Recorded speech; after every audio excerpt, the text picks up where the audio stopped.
أعوذ بالله من الشيطان الرجيم بسم الله الرحمن الرحيم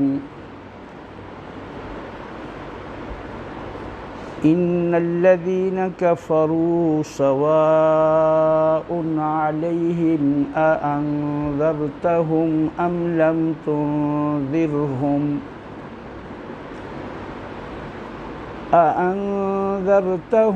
أم لم تنذرهم لا يؤمنون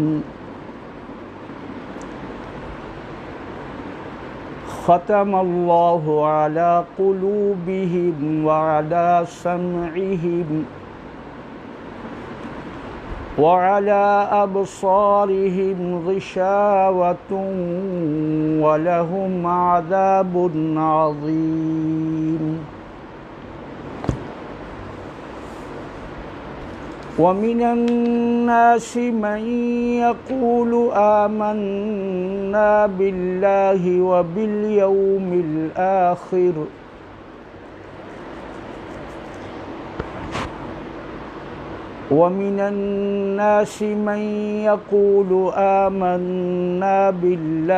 وباليوم الآخر وما هم بمؤمنين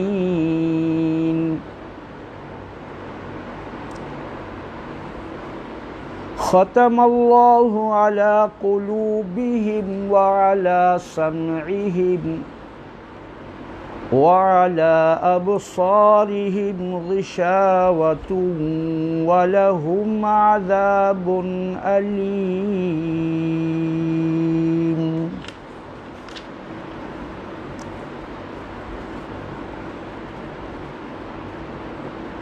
ختم الله على قلوبهم وعلى سمعهم وعلى أبصارهم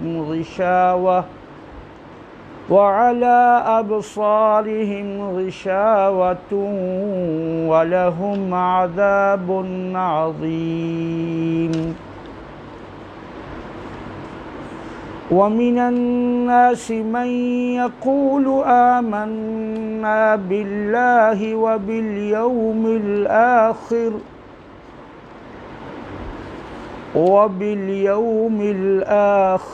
وما هم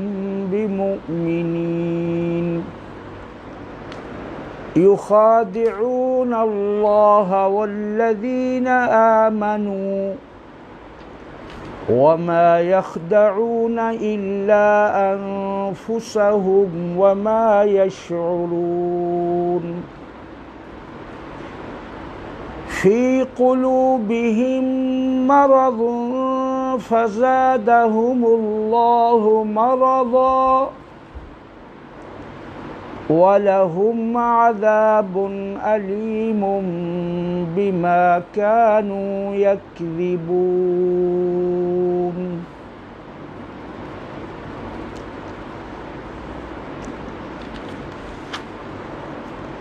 یہ آیات بینات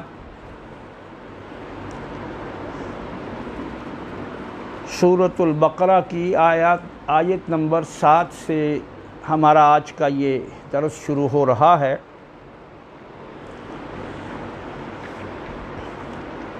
جیسے کہ کل کے درس میں 6 آیات جو ہیں ان کا ہم نے ترجمہ کیا تھا، اور ان آیات میں ان لوگوں کا ذکر تھا جنہیں قرآن کریم کی اصطلاح میں متقین کہا جاتا ہے، اور یہ متقین ہی وہ گروہ ہے جو قرآن کریم سے مکمل استفادہ کرتا ہے، جو قرآن کریم کو صحیح پڑھتا ہے، صحیح سمجھتا ہے اور اس پہ عمل کرتا ہے۔ اور اسی طرح متقین کا ہدایت کو متقین کے ساتھ حصر کر دینا کہ قرآن کریم میں ہدایت صرف متقین کے لیے ہے، یہ اس بات کی دلیل ہے اور اس بات پر دلالت کرتا ہے کہ ہر مسلمان مومن کو متقی بننا ضروری ہے۔ متقی ویسے ہمارے اردو زبان میں تو پرہیزگار کو کہتے ہیں۔ بعض لوگ کسی آدمی کو دیکھتے ہیں نماز روزے کا پابند ہے، چاہے وہ باقی کو دوسرے گناہ کرتا بھی ہے تو لوگوں کی نظر میں وہ متقی ہوتا ہے، لیکن یہاں وہ متقی مراد نہیں ہے۔ یہاں متقین سے مراد تقویٰ کا معنی سمجھ لینا ضروری ہے تاکہ بات زیادہ سمجھ میں آ جائے۔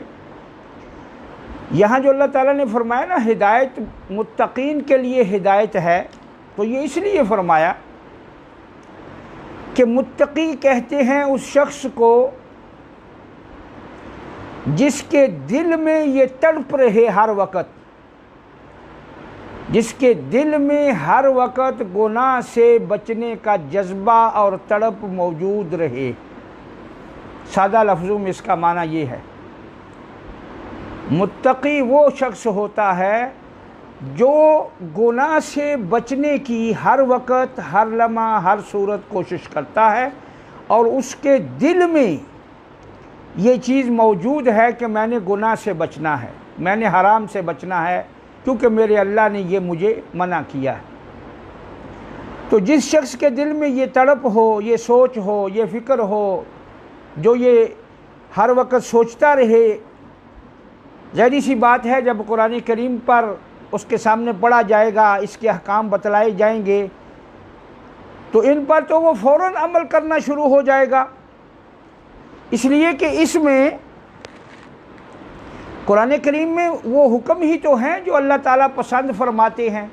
اور وہ چیزیں ہی تو ہیں جو اللہ تعالیٰ ناپسند کرتے ہیں، جس سے اللہ نے منع فرمایا ہے۔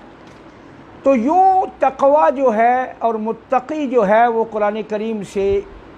استفادہ کرتا ہے، اور جو یہ طلب اس کے دل میں ہے کہ میں نے گناہوں سے بچنا ہے اور نیکی کی طرف اپنے آپ کو لگانا ہے، تو یوں وہ قرآن کریم سے مکمل کما حقہ فائدہ اٹھاتا ہے، اور اس کے لیے اس میں ہدایت ہے۔ اب جس شخص کے دل میں یہ جذبہ ہی نہیں، وہ اللہ تعالیٰ کے احکام کو کیا مانے گا، کیسے مانے گا؟ جیسے اللہ تعالیٰ نے قرآن کریم میں ہی ایک دفعہ فرمایا کہ وہ متقین وہ لوگ ہیں اذا مسہم طائف من الشیطان تذکروا، جب شیطان کی کوئی شیطانی کوئی سرکشی گناہ کی طرف انہیں ٹچ بھی کرتی ہے، اذا مسہم، جب انہیں چھوتی بھی ہے گناہ کا کوئی کام، گناہ کی کوئی بات، گناہ کا کوئی چیز، تذکروا، تو وہ فوراً یاد کرتے ہیں، فوراً اللہ سے معافی مانگتے ہیں، فوراً اللہ کی طرف رجوع کرتے ہیں، گناہ پہ ڈٹ نہیں جاتے بلکہ پلٹ آتے ہیں۔ وَإِخْوَانُهُمْ يَمُدُّونَهُمْ فِي الْغَيِّ، لیکن فرمایا جو ان کے دوسرے بھائی ہیں، ساتھی ہیں، وہ نافرمانی میں، غی میں، گمراہی میں گھسے ہی چلے جاتے ہیں، گناہ پر گناہ کرتے چلے جاتے ہیں اور اللہ تعالیٰ کی طرف پلٹتے نہیں ہیں۔ تو یہ فرق ہو گیا ایک متقی آدمی میں اور غیر متقی میں، کہ متقی گناہ پہ ایک تو اس کے اندر یہ جذبہ ہے گناہ سے بچنے کا، گناہ سے دور رہنے کا، گناہ نہ کرنے کا، اور دوسرا اس کے دل میں توبہ اور انابت رہتی ہے۔ اگر کوئی ایسی بات ہو جاتی ہے، زبان سے کوئی کلمہ نکل جاتا ہے، آنکھ کسی طرف اٹھ جاتی ہے، اسی طرح کان میں کوئی غلط بات پڑ جاتی ہے، کوئی اور بڑا گناہ بھی ہو جاتا ہے، تو فرمایا وہ اپنے گناہ پہ ڈٹتے نہیں ہیں بلکہ فوراً توبہ استغفار کر کے لوٹ آتے۔ تو اس لیے یہاں متقین کے لیے ہدایت کا جو ہے وہ اللہ تعالیٰ نے حصر فرما دیا کہ قرآن سے وہ فائدہ اٹھائیں گے۔ پھر آگے ان کی اللہ تعالیٰ نے 6 صفات ذکر کی جو کل ہم نے پڑھی تھیں۔ آج آیت نمبر 7 سے شروع کرتے ہیں۔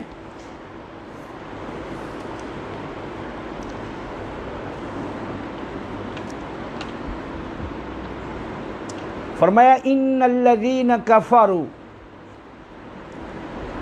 ان یقیناً، یہ حرف تاکید ہے۔ عربی زبان میں کسی بات کو اور زیادہ مؤکد کرنے کے لیے یہ لایا جاتا ہے،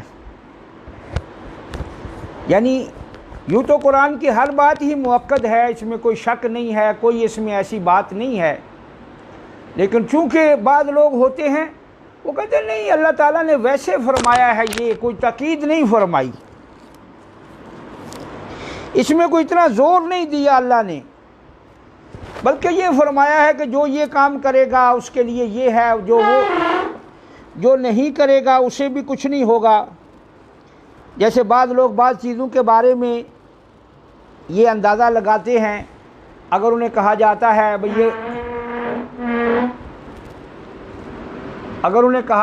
بھئی یہ کام ہمارے دین میں جائز نہیں ہے،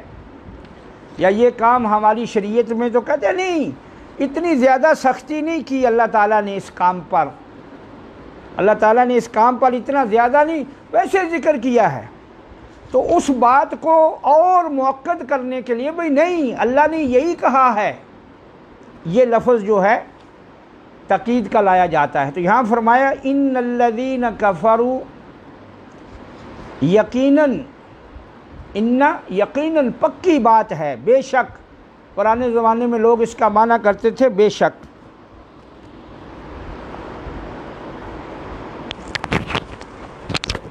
بے شک، یقیناً جن لوگوں نے، الذین جن لوگوں نے، جنہوں نے، کفروا انکار کر دیا، کفروا انکار کرنا، کفر کا معنی لفظی تو ہوتا ہے چھپانا، لیکن یہاں کافر کو کافر بھی اسی لیے کہتے ہیں کہ وہ اللہ کی نعمتوں پر اپنے کفر کا پردہ ڈال دیتا ہے۔ عربی زبان میں کسانوں کو بھی کفار کہا گیا ہے، کیونکہ وہ زمین میں دانہ چھپاتے ہیں، بلکہ قرآن میں ہی ہے۔ تو بہرحال یہاں معنی ہے جن کے سامنے دین آیا، دین کی بات ہوئی، دین کا مسئلہ پیش ہوا، دین قرآن آیا، نبی آئے،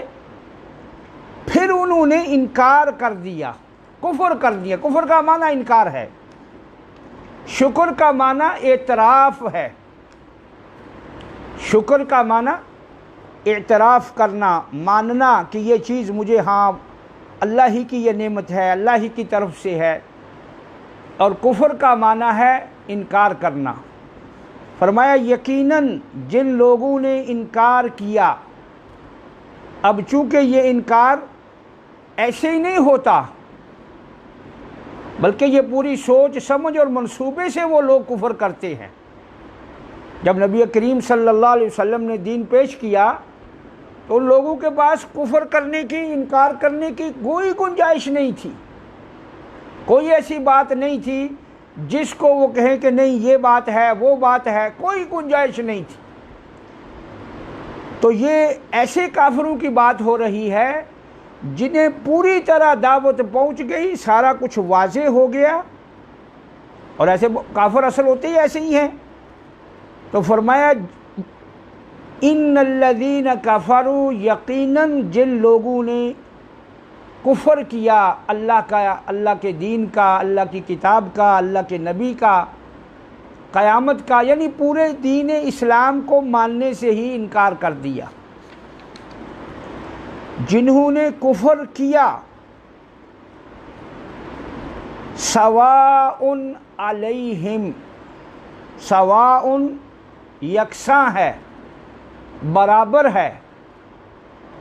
ایک جیسی بات ہے۔ سوال کا معنی ہوتا ہے، کہتے ہیں سوا بھی سوا، اس سے کہیں آپ اپنا وہ سوا کا کارڈ نہ سمجھ لیں، وہ اور چیز ہے۔ یہاں آگے اس کے حمزہ ہوتا ہے، اس کے آگے حمزہ نہیں ہے، تو سواء برابر ہے، علیہم ان پر، علی یہ دو لفظ جڑے ہوئے ہیں، ایک علا ہے اور ایک ہم ہے، اور یہ جر جو ہے یہ علا کی وجہ سے، ہم جو ہے علا کی وجہ سے آیا ہے۔ تو فرمایا برابر ہے علیہم، ان پر برابر ہے، اَأَنذَرْتَهُمْ، یہاں ویسے تو کا معنی کیا بھی ہوتا ہے، جیسے قرآن میں ہی ہے، اللہ تعالیٰ فرماتے ہیں جب ابراہیم نے ان کے بت توڑ دیے تو کافروں نے کہا اَأَنْتَ فَعَلْتَ، یا ابراہیم کیا تو نے یہ کام کیا ہے؟ تو یہ کیا کے معنی میں بھی آتا ہے اور کے معنی میں بھی آتا ہے۔ خواہ جو ہم بولتے ہیں خواہ مخواہ،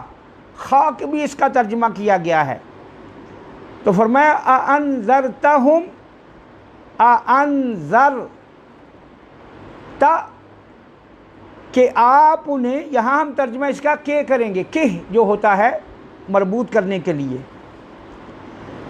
یقیناً جن لوگوں نے کفر کیا، انکار کیا، سواء علیہم، ان پر برابر ہے، ان کے لیے ایک ہی جیسی بات ہے، ان کے لیے یکساں ہے، اَأَنذَرْتَهُمْ، کہ آپ انہیں ڈرائیں، اَأَنذَرْتَ، کہ آپ ڈرائیں، ہم ان کو، یعنی آپ ان کو ڈرائیں، ام لم تنذرہم، یا آپ انہیں نہ ڈرائیں، لم تنذرہم، آپ انہیں نہ ڈرائیں، یعنی آپ انہیں دعوت اسلام دیں یا نہ دیں، وہ اس کیفیت میں پہنچ چکے ہیں، اس اپنی اس کفر اور اپنی اس طغیانی اور سرکشی اور اپنی اس ہٹ درمی کی وجہ سے وہ اس لیول پہ جا چکے ہیں۔ فرمایا آپ انہیں ڈرائیں یا نہ ڈرائیں، لا یؤمنون، وہ ایمان نہیں لائیں گے۔ یقیناً جن لوگوں نے انکار کیا ان پر برابر ہے کہ آپ انہیں ڈرائیں یا نہ ڈرائیں، لا یؤمنون، وہ ایمان نہیں لائیں گے، لا یؤمنون یعنی وہ اسلام قبول نہیں کریں گے۔ وجہ کیا ہے؟ ختم اللہ علی قلوبہم، ختم مہر لگا دینا، کسی چیز کو بند کر کے اس کے اوپر وہ مہر کا ٹھپا لگا دیتے ہیں، جس سے یہ ہوتا ہے کہ نہ کوئی چیز اس کے اندر جا سکتی ہے، اور مہر کو اکھیڑنے سے وہ چیز جو اس کے اندر جانے کے لیے ہوتی ہے پھر وہ اس کے جا سکتی ہے۔ تو ختم کا معنی ہوتا ہے مہر لگانا، ختمہ، اور مہر سے مراد یہاں آپ دیکھتے ہیں یہ جو ڈاک خانے پرانے زمانے میں ہوا کرتے تھے، وہ جس طرف سے لفافہ بند ہوتا ہے اس کے اوپر مہر مار دیتے تھے، لگی ہوتی تھی، تاکہ پتہ چلے کہ یہ لفافہ بھیجنے والے سے لے کر پہنچنے والے تک کہیں درمیان میں کھلا نہیں ہے۔ تو مہر اس چیز کی نشانی ہوتی ہے کہ اب اس کے اندر کوئی چیز اور نہیں جا سکتی۔ اسی سے ہمارے نبی صلی اللہ علیہ وسلم جو ہیں وہ خاتم النبیین ہیں، آپ وہ مہر ہیں جو انبیاء کرام کا جو تسلسل جاری تھا، وہ مہر اس کے بعد آپ کی نبوت کے بعد اس پر مہر لگا دی گئی، اس نبوت کو تا قیامت بند کر دیا گیا اس سلسلے کو۔ اسی معنی میں، ایک معنی میں آپ کا جو لفظ آتے ہیں خاتم النبیین، نبیوں کی مہر، نبیوں کے ختم کرنے والے، گویا پیغمبروں کا جو سلسلہ آدم علیہ السلام سے شروع ہوا تھا وہ ختم نہیں ہوا پہلے، کہ کسی زمانے میں بھی چلتا آیا، اور آپ پر وہ سلسلہ جو ہے ختم کر دیا گیا۔ آپ اب آخری پیغمبر ہیں، آپ کی شریعت قیامت تک باقی رہے گی، جو بھی نبوت کا دعویٰ کرے گا وہ ملعون جھوٹا ہوگا، اور اس کی نبوت اور اس کی سب کچھ اس کا جو ہے وہ کفر پر مبنی ہوگا۔ جس لیے فرمایا ختم اللہ علی قلوبہم، یہ جو نہ ماننے والوں پر برابر ہو گیا آپ صلی اللہ علیہ وسلم کا ڈرانا یا نہ ڈرانا، اس کی وجہ بتلائی جا رہی ہے۔ فرمایا اللہ نے مہر لگا دی، ختم اللہ، اللہ نے مہر لگا دی علی قلوبہم، علی کے معنی ہے اوپر یا پر، قلوبہم ان کے دلوں پر، قلوب قلب کی جمع ہے، قلب دل کو کہتے ہیں، یا مقلب القلوب جیسے وہ دعا بھی ہے، اے دلوں کے پھیرنے والے، اللہ تعالیٰ کے کہا جاتا ہے، تو قلوب اس کی جمع ہے۔ تو فرمایا اللہ نے ان کے دلوں پر مہر لگا دی ہے، وَعَلَى سَمْعِهِمْ، اور ان کے کانوں پر بھی، سمعہم ان کے کانوں پر، دل پر بھی مہر لگا دی ہے اور کانوں پر بھی مہر لگا دی ہے۔ وَعَلَى أَبْصَارِهِمْ غِشَاوَةٌ، اور اعلیٰ کا معنی اوپر، ابصارہم ان کی آنکھوں پر، ابصار یہ سے مراد آنکھیں، ہم ان کی، غشاوتن پردہ ڈال دیا ہے، پردہ ہے، غشاوتن جیسے کوئی چیز کسی چیز کو ڈھانپ لیتی ہے نا، وہاں کہتے ہیں، وہاں یہ لفظ بولا جاتا ہے۔ تو غشاوتن ایسا پردہ جو ڈھانپ لے کسی چیز کو، تو گویا ان کی آنکھوں پر فرمایا پردہ ہے، وَعَلَىٰ أَبْصَارِهِمْ غِشَاوَةٌ ان کی آنکھوں پر پردہ ہے، وَلَهُمْ عَذَابٌ عَظِيمٌ اور ان کے لیے عذاب، عذاب کا معنی عذاب ہی ہے، عظیم بڑا، اور ان کے لیے بڑا عذاب ہے۔ اب ایک دفعہ ترجمہ پھر سن لیجئے اور پھر ہم لوٹتے ہیں اس کی مختصر سی تشریح۔ فرمایا ان الذین کفروا، یقیناً جن لوگوں نے کفر کیا، انکار کر دیا، برابر ہے ان پر، سواء علیہم اانذرتہم کہ آپ انہیں ڈرائیں، ام لم تنذرہم یا آپ انہیں نہ ڈرائیں، لا یؤمنون وہ ایمان نہیں لائیں گے۔ ختم اللہ علی قلوبہم اللہ نے ان کے دلوں پر مہر لگا دی، وعلی سمعہم اور ان کے کانوں پر بھی، وعلی ابصارہم اور ان کی آنکھوں پر پردہ ہے، وَلَهُمْ عَذَابٌ اور ان کے لیے عذاب ہے۔ عذاب کہتے ہیں کسی کو تکلیف دینا، تکلیف پہنچانا، یعنی چونکہ یہ لوگ جہنم میں ڈالے جائیں گے اور ان کو تکلیف پہنچے گی، اسی سے یہ جو لفظ عذاب بنا ہے۔ تو فرمایا ان کے لیے عذاب ہے، تکلیف ہے، مصیبت ہے، اور چھوٹی نہیں ہے وہ بلکہ عظیم، بڑی، ان کے لیے بڑا عذاب ہے۔ تو کتنا بڑا عذاب ہوگا کہ اللہ پاک جو اعظم ہے، ہر چیز سے اکبر ہے، بڑا ہے، وہ فرما رہا ہے کہ ان کے لیے بڑا عذاب ہے۔ تو اب اس میں دو تین چیزیں ہیں سمجھنے والی۔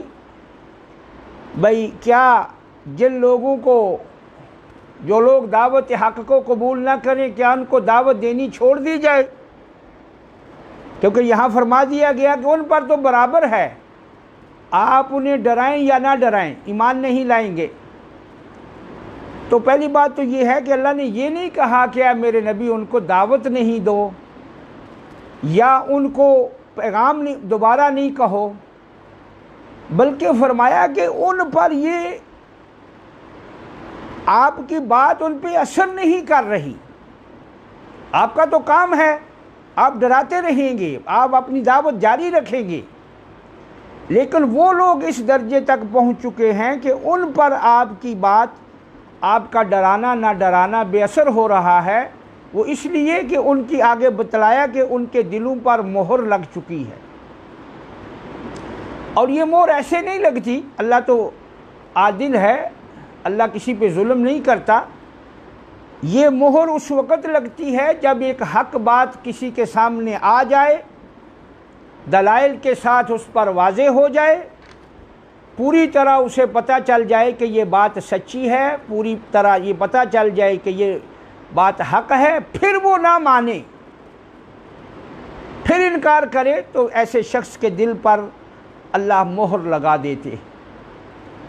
جیسے دوسرے موقع پر فرمایا نا، کلا بل ران علی قلوبہم،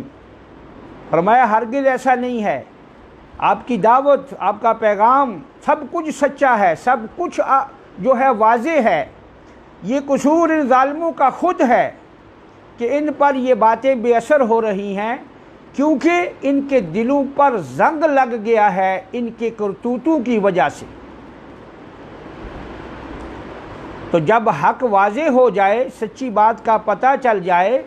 صحیح بات آدمی کے سامنے آ جائے، پھر وہ باطل کو اختیار کرے، تو اس کا مطلب ہوتا ہے کہ ایسے شخص کے دل پہ مہر لگی ہوئی ہے۔ ورنہ جس کے دل پہ مہر نہ ہو، اور وہ مہر لگتی اسی کے کرتوتوں کی وجہ سے ہے۔ جو آدمی عمل کرتا ہے، جیسے حدیث میں آتا ہے نا کہ ایک آدمی گناہ کرتا ہے، اس کے دل پہ سیاہ نقطہ لگ جاتا ہے، پھر گناہ کرتا ہے، دوسرا اگر توبہ کر لے نقطہ مٹا دیا جاتا ہے، اور اگر توبہ نہ کرے تو دل پورے کا پورا سیاہ ہو جاتا ہے، پھر اس پہ اس کو کہتے ہیں مہر جباریت، جو اس وقت لگائی جاتی ہے جب ایک شخص سب کچھ حق جاننے کے بعد ہٹ درمی دکھاتا ہے۔ تو اس لیے یہ ایسے نہیں ہوا، اللہ تعالیٰ نے ان لوگوں پر تمام حجت کیا، اور ظاہری سی بات ہے اس کا یہ مطلب نہیں ہے کہ پھر ایسے لوگوں کو ڈرایا نہ جائے، بلکہ ڈراتا رہے، آدمی ڈراتا رہے،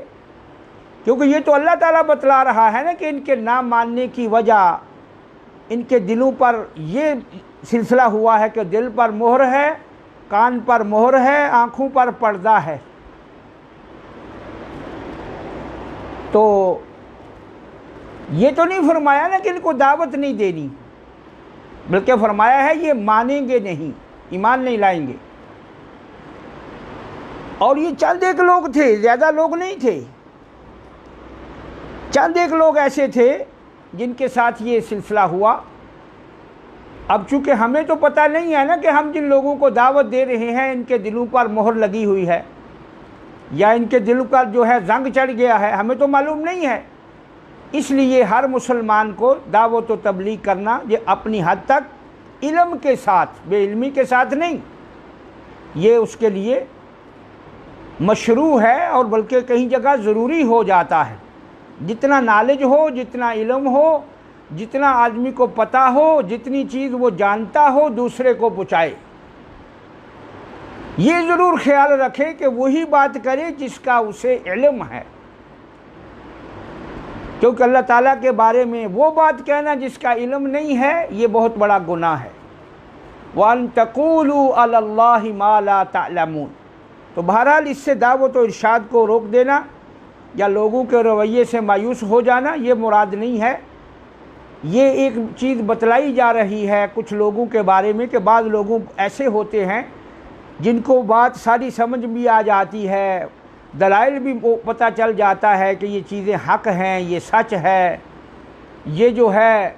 سارا کچھ اس طرح ہے، پھر بھی وہ بات کو تسلیم نہیں کرتے۔ تو اس کا مطلب یہ ہوتا ہے کہ ان کی کرتوتوں اور ان کے اعمال کی وجہ سے ان کے دلوں پر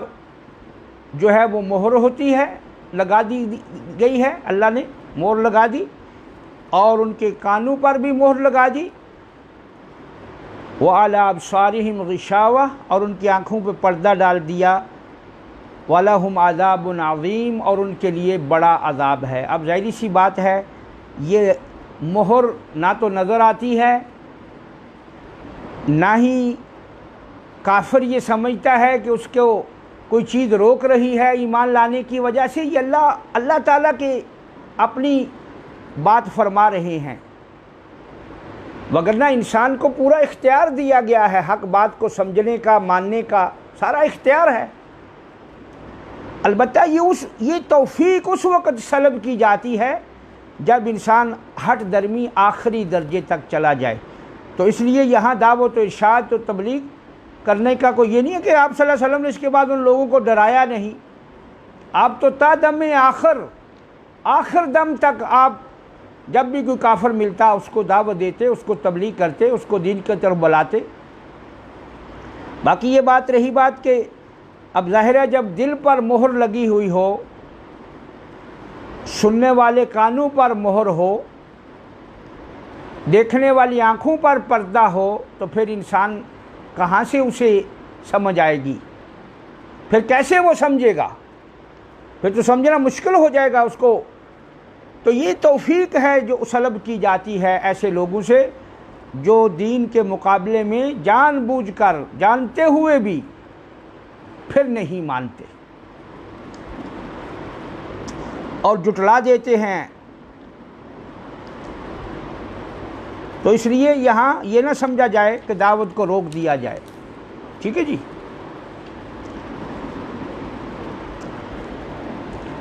یہ تھا دوسرا گروہ۔ پہلا گروہ متقین کا جو قرآن سے فائدہ اٹھائے گا۔ یہ گروہ جو ہے اس کو قرآن کی ہدایت فائدہ نہیں دے گی، اس لیے کہ انہوں نے ماننا نہیں ہے، انہوں نے حق کو پہچان کر بھی ماننا نہیں ہے۔ یا تو یہ ہے نا کہ حق کا پتہ نہیں چلے، اگر حق معلوم ہو جائے تو پھر تو آدمی کو مان لینا چاہیے۔ تو یہ دوسرا گروہ ہے جن سے جو قرآن سے باوجود قرآن ہدایت کا سرچشمہ ہے اور ہدایت سے بھرپور ہے، ہدایت ہی ہدایت ہے، لیکن ایسے ہٹ درم لوگ اس سے محروم رہتے ہیں۔ اب ایک تیسرا گروہ ہے جس کا ذکر شروع ہوتا ہے۔ پہلے مومنین متقین، آخری درجے کے ایماندار متقین، اللہ نے مومنین نہیں کہا، متقین کہا، کیونکہ ایمان کا آخری درجہ تقوی ہے۔ تو یہ دوسرا گروہ آ گیا جو بالکل ہی ان کے برعکس ہے۔ اس لیے یہاں اللہ تعالیٰ نے ان کی صفتیں ذکر نہیں کی، بس صرف کفر ذکر کیا۔ متقین کی تو 6 صفتیں ذکر کی نا، ان کے ایمان کا ذکر کیا، ان کے عمل کا ذکر کیا، ان کی آخرت پر یقین کا ذکر کیا، لیکن یہاں کافروں کے صرف کفر کا ذکر کیا، اور کفر سے بڑا گناہ چونکہ ہے کوئی نہیں، اس لیے دوسری کوئی صفت ان کی ذکر نہیں کی۔ اور یہ بات بھی ذہن نشیں رہے، کفر سے بڑا کوئی اور گناہ بھی نہیں۔ بعض لوگ کہتے ہیں جی وہ فلاں کافر ہیں لیکن ان کا اخلاق بڑا اچھا ہے، ان کا کردار بڑا اچھا ہے، ان کا رہنے سہنے کا انداز بڑا اچھا ہے، مسلمانوں سے تو وہ بہت اچھے ہیں۔ تو یہ غلط بات ہے۔ کافر چاہے کتنا بھی اچھا کیوں نہ ہو، دین کی نظر میں وہ کافر ہے، انکار کرنے والا ہے اس دین کا، لہٰذا وہ مسلمان سے اچھا کسی صورت میں بھی نہیں ہو سکتا۔ تو یہ دوسرا گروہ ہے جو قرآن کی ہدایت سے بہرحال محروم رہے گا۔ پہلے والا جو ہے وہ بھرپور فائدہ اٹھائے گا، اور یہ دوسرے والا مکمل محروم رہے گا، کیونکہ ان کی وہ توفیق طلب کر لی جاتی ہے۔ اب ایک تیسرا گروہ ہے جن کو شریعت میں منافق کہتے ہیں، اور منافق کا معنی ہوتا ہے کہ جو دل میں ہے اس کے الٹ زبان پر اس کا اظہار کرنا۔ چونکہ یہ لوگ دل سے ایمان نہیں لاتے، دل سے مومن نہیں تھے، اس لیے ان کا زبان سے کہنا یہ فائدہ نہیں دیتا۔ تو فرمایا وَمِنَ النَّاسِ مَن يَقُولُ، وَمِنَ النَّاسِ،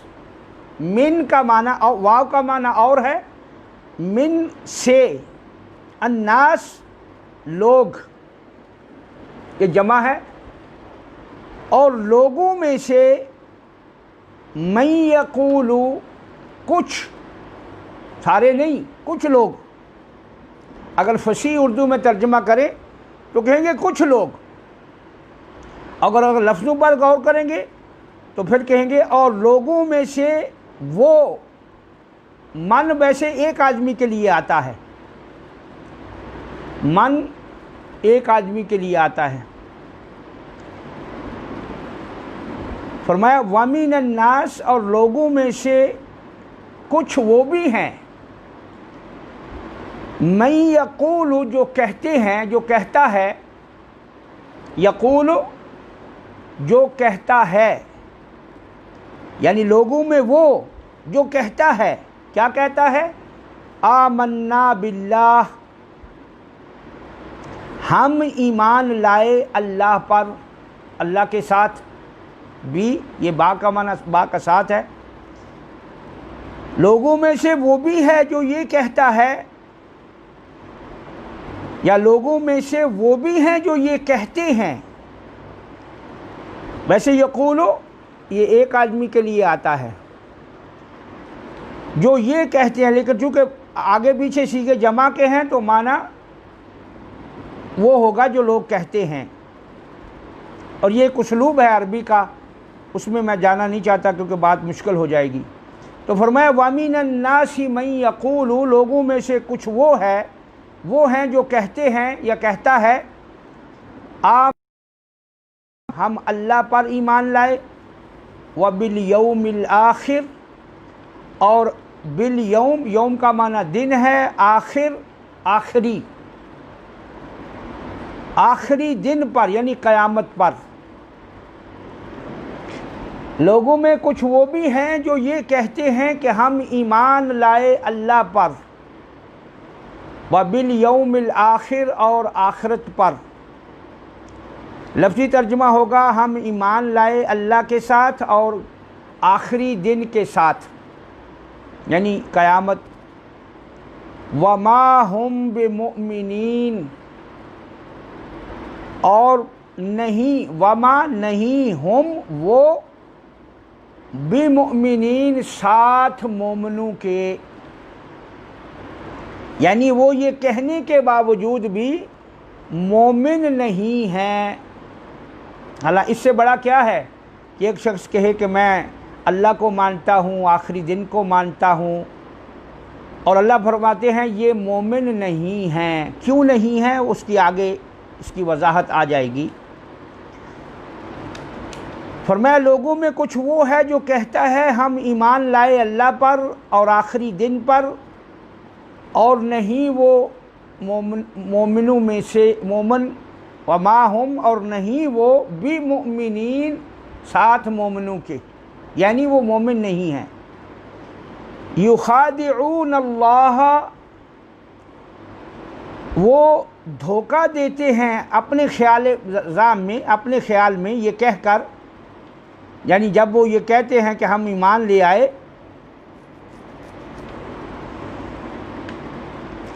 تو ان کا مقصد یہ ہوتا ہے کہ اس سے شاید ہم اندر ہمارے کفر ہے، اندر ہمارے دین اسلام کے خلاف سب کچھ ہے، تو شاید ہم یہ کہہ کر اللہ اور اس مومنوں کو دھوکہ دے دیں گے کہ وہ ہماری بات مان لیں گے۔ تو فرمایا یخادعون اللہ، وہ اپنے خیال میں، یہ چیز محذوف ہے یہاں، یعنی یہ کہہ کر دھوکہ دیتے ہیں۔ خدا کا معنی ہوتا ہے کسی کو فریب دینا، جیسے وہ ہمارے اردو میں بولتے ہیں، یعنی اس طرح کا انداز اختیار کرنا کہ سامنے والا سمجھے کہ یہ جو کہہ رہا ہے ٹھیک ہے۔ تو فرمایا وہ دھوکہ دیتے ہیں اپنے خیال میں، دھوکہ دیتے ہیں اللہ کو، اور اللہ کو تو دھوکہ دیا جا ہی نہیں سکتا، وہ تو دلوں کے راز جانتا ہے۔ والذین آمنوا، اور ایمان والوں کو وہ اپنے خیال میں فریب دینا چاہ رہے ہیں کہ ہم یہ کہیں گے تو چونکہ مومن مان لیں گے تو اس کا مطلب یہ ہوگا کہ اللہ کو بھی کیا پتہ چلے گا ان کے خیال میں، اور ایمان والے ویسے مان لیں گے۔ تو فرمایا وہ دھوکہ دیتے ہیں اللہ کو اور ایمان والوں کو، ان لوگوں کو جو ایمان لائے۔ وما یخدعون، اور نہیں وہ دھوکہ دیتے، نہیں وہ فریب دیتے، الا انفسہم، مگر اپنے آپ کو، وما یشعرون، اور نہیں سمجھتے، شعور نہیں رکھتے۔ شعور وہ ہوتا ہے جو آدمی کو محسوس ہو، دل سے محسوس ہو جائے کہ یہ جو بات میں کہہ رہا ہوں یہ کیسے ٹھیک ہو سکتی ہے۔ تو اس لیے وہ نہ تو اللہ کو دھوکہ دے سکتے ہیں، حالانکہ وہ اپنے خیال میں دھوکہ دینے کی ہی کوشش کر رہے ہوتے ہیں یہ کہہ کر۔ تو فرمایا وہ اصل میں وہ دھوکہ اپنے آپ کو ہی دیتے ہیں، اللہ کو اس لیے نہیں دے سکتے کہ اللہ تعالیٰ تو جانتا ہے دلوں کے راز، اور مومنوں کو اس لیے نہیں دے سکتے کہ اللہ اپنے قرآن میں ان مومنوں کو خبردار کر دے گا۔ یا پھر یہ بھی ہو سکتا ہے کہ مومنوں کو بھی، خود ایمان والوں کو بھی ان کے بارے میں، جب ایسا آدمی ایک آدھ بار تو چلو آدمی کا پتہ نہیں چلتا کہ اس کے اندر کیا چھپا ہوا ہے، جب آدمی کسی کے ساتھ رہے تو حقیقت کھل جاتی ہے۔ تو اس زمانے میں ان منافقین کا یہ دھوکہ نہ تو وہ اللہ کو دے سکتے، اللہ کو تو ویسے ہی نہیں دے سکتے، اور ایمان والوں کو ویسے نہیں دے سکتے تھے،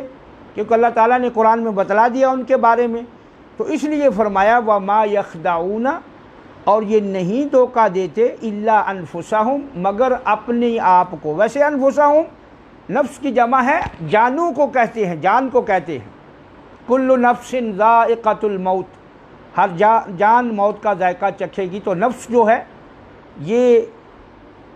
اپنے آپ کو بھی کہا جاتا ہے کہ اصل میں وہ اپنے ہی جیوں کو، اپنی جان کو ہی دھوکہ دے رہے ہیں، اور بیوقوف اتنے ہیں وما یشعرون، اور اتنا بھی شعور نہیں رکھتے کہ وہ حقیقت میں دھوکہ اپنے آپ کو دے رہے ہیں۔ نہ اللہ دھوکہ کھائے گا، نہ ایمان والوں کو دھوکہ دے سکتے ہیں۔ تو یہ بات ان کی سمجھ میں نہ آنے کی وجہ سے فرمایا وما یشعرون، اور انہیں اتنا بھی شعور نہیں ہے۔ اب اللہ تعالیٰ فرماتے ہیں کہ یہ ایسا کیوں کرتے ہیں، کیا وجہ ہے؟ فرمایا فی قلوبہم، ان کے دلوں میں، فی کا معنی میں، قلوبہم وہی لفظ اوپر آیا ہے، قلب کی جمع ہے، ان کے دلوں میں مرض، بیماری ہے۔ گویا یہ بیمار دل والے لوگ ہیں، اور یہ بیماری سے یہاں مراد نفاق ہے، اور یہ نفاق وہ کفریہ نفاق ہے کہ اندر سے اسلام کا انکار اور زبان سے اس کا اقرار۔ اس کو یہاں اللہ تعالیٰ نے دل کی بیماری کہا، اور منافق جو ہے یہ دل کا ہی مریض ہوتا ہے، اس لیے کہ وہ دل میں جو بات رکھتا ہے زبان پہ اس کے خلاف کہتا ہے۔ ویسے بھی قول فعل میں تضاد ہو جائے تو ایسا شخص منافقین کی صف میں شامل ہونا شروع ہو جاتا ہے۔ وہ عملی نفاق ہے۔ نفاق دو طرح کا ہے، ایک اعتقادی نفاق ہے جو یہاں بیان ہو رہا ہے،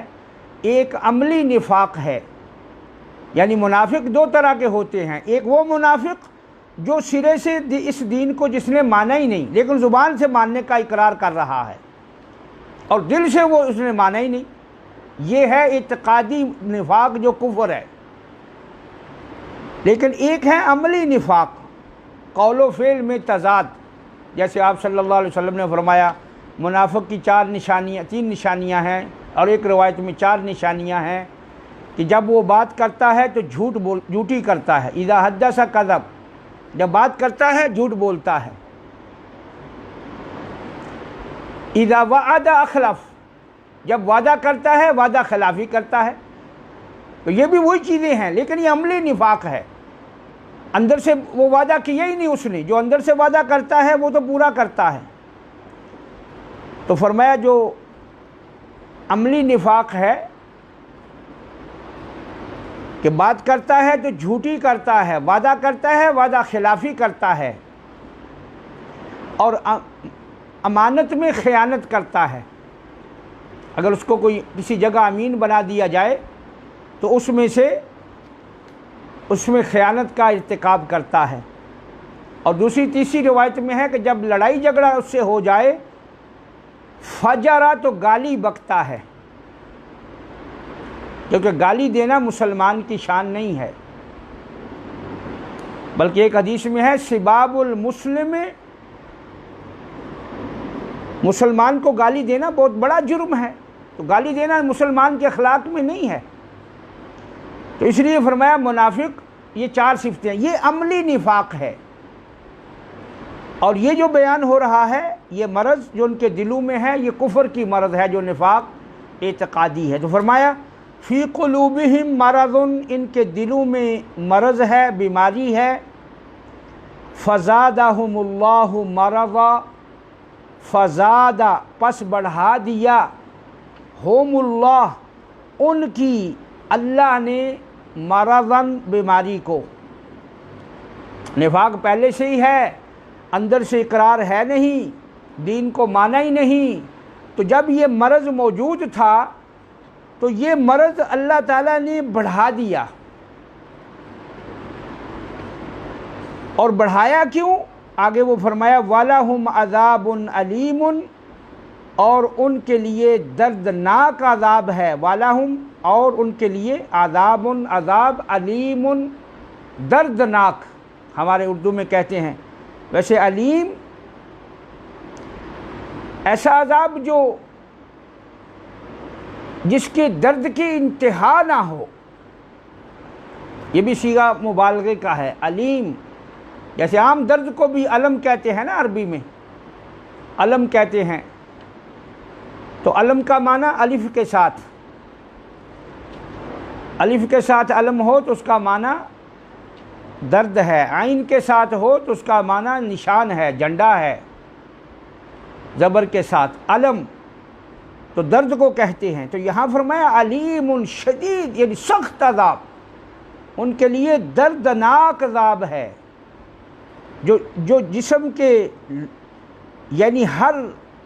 جگہ میں درد کی جو ہے وہ درد پیدا کر دے گا۔ اور یہ ساری باتوں کا سبب کیا ہے ایسے لوگوں کا، کیوں ایسا عذاب انہیں دیا جائے گا؟ بما کانوا یکذبون، بیما اس وجہ سے، ویسے بیما وہی با ساتھ بھی اس کا معنی ہے، لیکن یہاں ہے کہ جو سبب بنا ان کا، جو وجہ بنی اس دردناک عذاب کی، بیما کانوا یکذبون، اس وجہ سے کہ وہ کانوا تھے یکذبون جھوٹ بولتے، یعنی یہ جو وہ کہتے تھے کہ ہم ایمان لائے اللہ پر آخرت پر، یہ سب ان کا جھوٹ تھا، یہ صرف زبانی دعوے تھے، اندر ایمان نہیں تھا۔ اور یہ جو مرض تھی ان کے دل میں یہ کفر نفاق کی، تو ظاہری سی بات ہے جب آدمی اس ہٹ درمی کے ساتھ ایسی باتیں کرتا ہے تو اللہ تعالیٰ ایسے لوگوں کے لیے بھی چیزوں کو بڑھاتا ہے، فزادہم اللہ مرضا،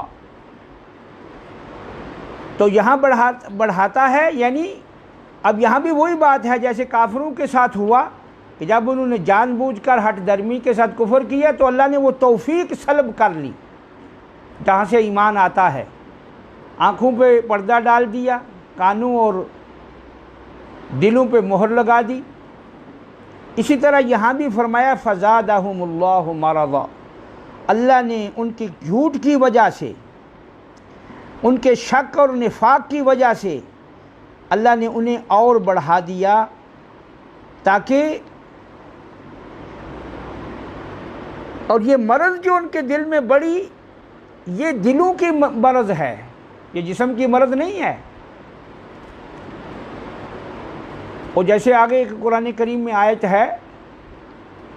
کہ آنکھیں اندھی نہیں ہوتی، وہ بھی تو ہو جاتی ہیں کئی لوگوں کی، لیکن کئی لوگوں کی آنکھیں اندھی نہیں ہوتی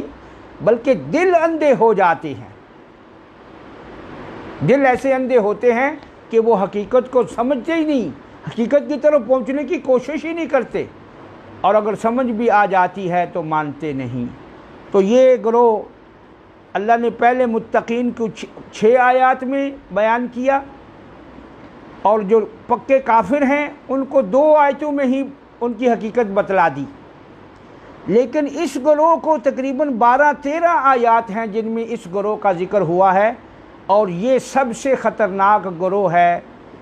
جو کافروں میں بھی گھس جاتا ہے، مسلمانوں میں بھی گھس جاتا ہے، جو مفاد پرست لوگ ہوتے ہیں، جیسی فضا دیکھی ویسا رنگ بدل لیا، یہ نفاق ہوتا ہے، جیسا ماحول دیکھا ویسے بن گئے، اپنی ان کی کوئی پہچان ہی نہیں ہوتی، اپنی ان کا کوئی وہ یقین ہی نہیں ہوتا، یہ پانی کے اس بلبلے کی طرح ہوتے ہیں جو بنتا ہے اور فوراً ہی وہ ختم ہو جاتا ہے۔ تو اس لیے ان کی جو تفصیل ہے وہ اللہ تعالیٰ نے زیادہ ان کے بارے میں بتایا تاکہ مسلمان خبردار رہیں اس گروہ سے، اور یہ گروہ اس لیے ان کی سزا آگے آپ پڑھیں گے جا کر، ان المنافقین فی الدرک الاسفل من النار، فرمایا بے شک منافق جہنم کے سب سے نچلے طبقے میں ہوں گے۔ اور چونکہ یہ صورت مدنی ہے، مدینہ میں نازل ہوئی، اس لیے یہاں مومنوں کا بھی ذکر ہے، کافروں کا بھی ذکر ہو گیا مختصر، اور منافقین کا۔ اور یہ یاد رکھیے کہ جو منافق تھے وہ مکہ میں منافق نہیں تھے، مکہ میں سارے کے سارے لوگ جو تھے وہ یا مومن تھے یا کافر تھے، جنہوں نے مان لیا صحیح طریقے سے مان لیا، جنہوں نے انکار کیا ٹھیک ڈٹ کر کہا کہ ہم نہیں مانتے،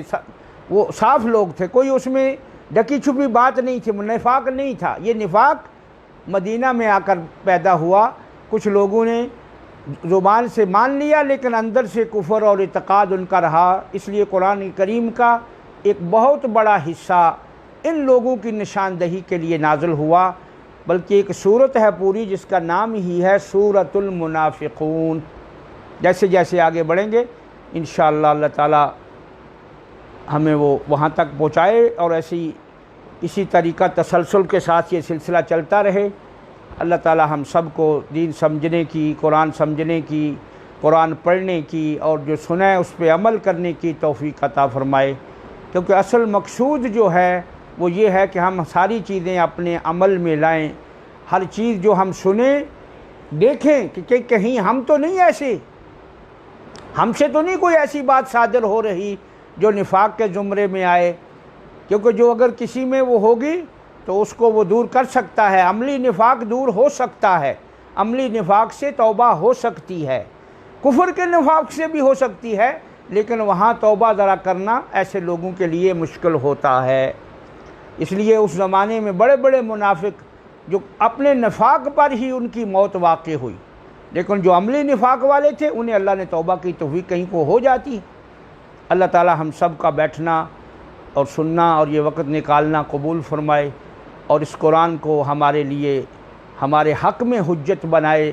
اور ہمارے لیے قیامت کے دن شفاعت کرنے والا بنائے، اور ہم سب کو اس پر پورا اپنی طرف سے کوشش کر کے عمل کرنے کی توفیق عطا فرمائے۔ وآخر دعوانا ان الحمد للہ رب العالمین، وصلی اللہ وسلم علی سید المرسلین وخاتم النبیین وعلی آلہ واصحابہ ومن تبعہم بإحسان الی یوم الدین۔